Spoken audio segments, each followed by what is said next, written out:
आप on air में नहीं। अभिषेक जी, मैं आपसे सवाल करना चाह रहा हूं की विचारधारा को समर्थन देने। Ajay ji please, thank you sir, thank you बहुत। अजय जी प्लीज, आप ऑन एयर भी नहीं है, अच्छा नहीं लगता है, ऐसा मत करिए, अच्छा मत करिए। एक मिनट सर, मैं आप दोनों को रोक रहा हूं। अभिषेक झा जी, मेरा आपसे सवाल है, क्या आप तैयार हैं? मैं फिर इसलिए सवाल कर रहा हूं ये, क्योंकि हाल ही में एक जानकारी और बता दूं आपको। एक जानकारी यह है कि राम मंदिर के लिए आप लोग तो सर निमंत्रण का इंतजार कर रहे हैं, लेकिन बाकी दल आपके इंडिया अलायंस के जाने को तैयार नहीं है, उनके संयोजक बन जाएंगे। नहीं, ऐसा नहीं है। राम मंदिर के का जो मसला है उसको नाहक ही इस दिशा में लेकर जाया जा रहा है। राम सबके हैं, हम सब सनातन संस्कृति को मानते हैं, और कोई राम मंदिर जाना चाहेगा तो कोई उसे रोक नहीं सकता है। और हम आस्था रखते हैं और हम मानते हैं कि ये हर किसी का निजी विषय है। जनता से जो जुड़े मुद्दे हैं वो बुनियादी हैं और वो कुछ अलग है। और परीक्षा की तैयारी नहीं की जाती है, परीक्षा के लिए हमेशा तैयार रहा जाता है। ठीक है, हम लोग इस पद्धति में विश्वास रखते हैं। तो किसी भी परिस्थिति के लिए हम लोग हमेशा तैयार रहते हैं और मजबूती के साथ तैयार रहते हैं। लेकिन अभिषेक झा जी, जब आपके सहयोगी राम का अपमान करते हैं, जब आपकी पार्टी के अंदर राम का अपमान होता है, फिर ये विरोधाभास नहीं हुआ? ये हमारी पार्टी का मसला नहीं है, गठबंधन के अंदर। देखिए, गठबंधन के अंदर कुछ लोग, अभी हाल के दिनों में कुछ मामला मसला आया है जब इस तरह की टिप्पणियां हुई हैं। हम लोगों ने फौरी तौर पर इसके खिलाफ कहा, हमने इसका खंडन किया, खेद प्रकट किया। यहां तक भी कह रहे हैं कि भाई संबंधित पार्टियों को इस मसले में जरूर देखना चाहिए। कुछ लोग नाहक ही अपने पॉलिटिकल एजेंडा के हिसाब से इस तरह के बयान देते रहते हैं जो कहीं से भी उचित नहीं है और स्वीकार्य नहीं है। और आपकी पार्टी के जो आपकी सरकार में मंत्री भी हैं, पद पर बैठे हुए व्यक्ति को किसी भी कीमत, उनके लिए भी यही अपनाया जाएगा?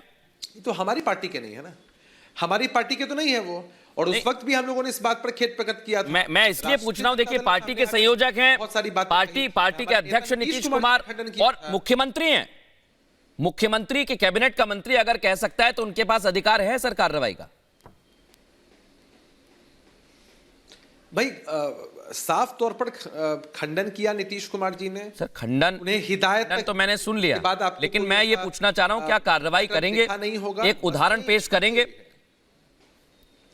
भाई आप देखिए, अभिव्यक्ति की आजादी हर किसी के पास है, और नीतीश कुमार जी ने जब पर्सनली ये बातें कही उनसे और समझाया, उसके बाद आपको कहीं ऐसी चीजें देखने को नहीं मिली है। तो भाई जब मंत्री परिषद के लोग ऐसा बोलते हैं, अन्य लोग ऐसा बोलते हैं, तो चीजें होती रहती हैं, और संबंधित पार्टी का जो पक्ष है वो भी आप लोगों के सामने। प्रेम शुक्ला जी, मैं आपको चर्चा में लेकर आ रहा हूं, इसलिए लेकर आ रहा हूं क्योंकि अगर राम के नाम पर अपमान की सियासत होती रहेगी तो आपने सुन लिया, उनका कहना है कि हम खंडन करेंगे।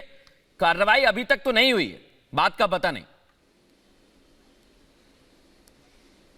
देखिए, अभिव्यक्ति की आजादी एक बात और अपशब्द की आजादी नहीं दी जा सकती। डिबेट आप कल्पना कीजिए कि चंद्रशेखर यादव या उनके जो दूसरे भी फतेह बहादुर सिंह हैं, जिनको जनता दल यूनाइटेड के ही प्रवक्ता ने कायर सिंह कहा है, अगर कल्पना कीजिए कि वो पैगंबर मोहम्मद के बारे में या इस्लाम के बारे में इसी तरह की टिप्पणी करते, तो सर तन से जुदा होने के नारे लगने लगते और उनको मंत्रिमंडल से निकाल दिया जाता।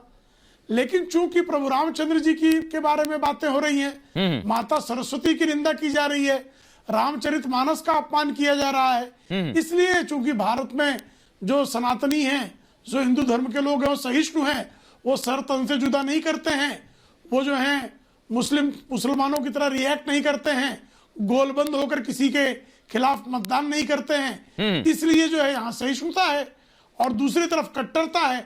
तो जिस तरह से कट्टरता का पोषण इस देश में किया जाता है, उस कट्टरता के पोषण की नीति के तहत ही नीतीश कुमार जैसा व्यक्ति भी, जो आजकल लालू प्रसाद यादव जी के चक्रव्यूह में फंसे हुए हैं। नीतीश जी एक अच्छे व्यक्ति हैं, अच्छे प्रशासक रहे हैं, लेकिन जिस तरह से वो लालू प्रसाद यादव के चक्रव्यूह में उलझे हैं, जिस तरह से ललन सिंह वाली घटनाक्रम हुआ है, जिस तरह से जनता दल यूनाइटेड को तोड़ने का पूरा उपक्रम चला, उस उपक्रम के बावजूद जो है चक्रव्यूह में फंसे हुए हैं। अभिषेक जी जवाब दीजिए, इसके बाद अनुराग जी आपके पास आ रहा हूं और विनीत जी आपके पास आऊंगा।